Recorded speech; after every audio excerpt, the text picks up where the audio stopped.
Bonjour, bonsoir et bienvenue dans un nouvel épisode de la chaîne Agro-Eden. Nous parlerons agriculture tropicale essentiellement avec un focus sur l'Afrique. Nous aborderons des sujets d'actualité mais aussi des concepts et définitions. L'objectif est de démystifier l'agriculture.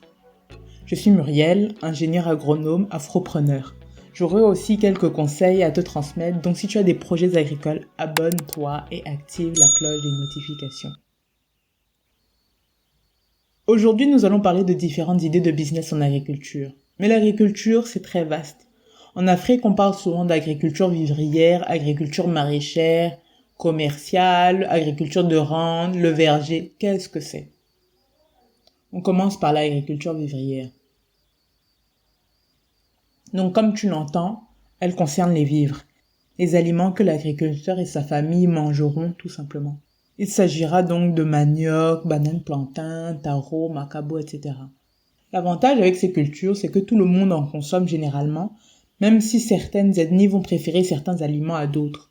C'est en même temps un inconvénient parce que tout le monde en produit, donc il y a une certaine compétitivité, ce qui fait que c'est pas nécessairement le plus rentable.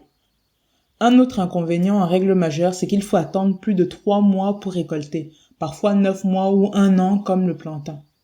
Alors ici, premier conseil, c'est donc de transformer les produits en faisant des chips de plantain, de la farine ou de la pâte, bref, ce que tu veux, mais transforme. Deuxième point, l'agriculture maraîchère. C'est la culture de légumes frais, que ce soit sous serre ou en plein champ.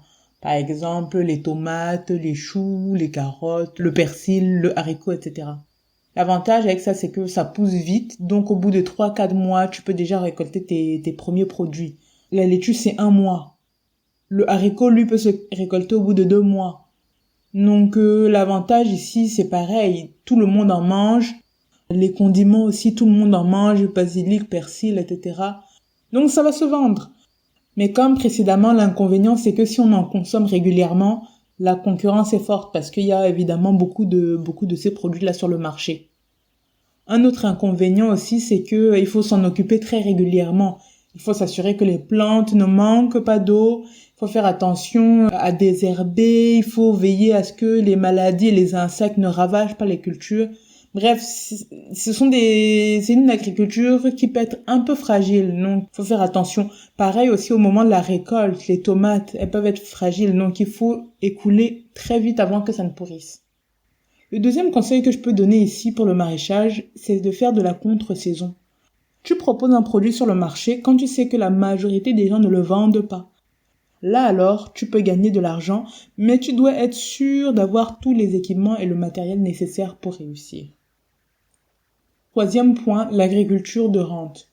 Donc l'agriculture de rente, c'est la culture de produits tels que la canne à sucre, le coton, l'huile de palme, café, EVA, etc.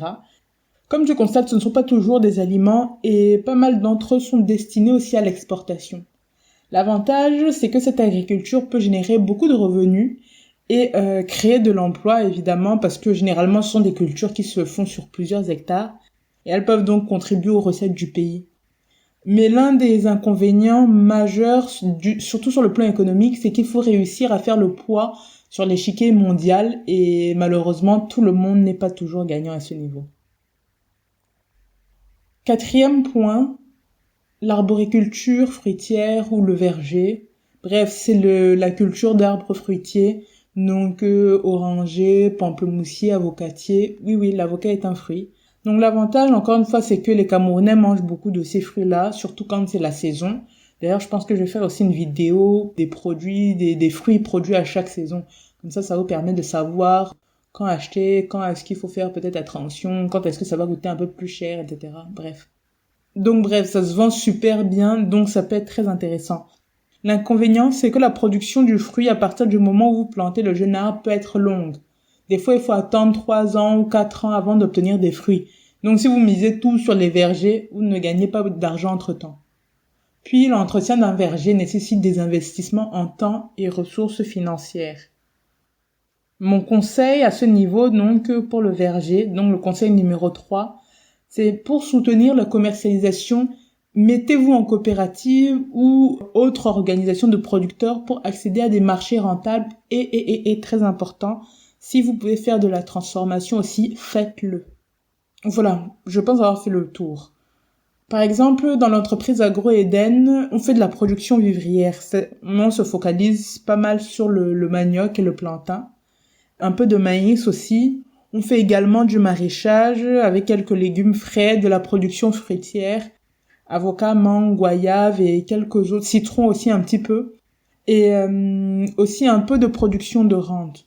Donc la première chose, c'est que ça nous permet d'être sur tous les fronts.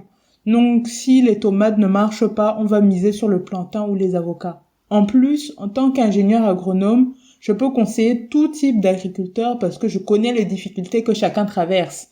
Donc si c'est quelqu'un qui fait dans le maraîchage, je sais comment le maraîchage se passe.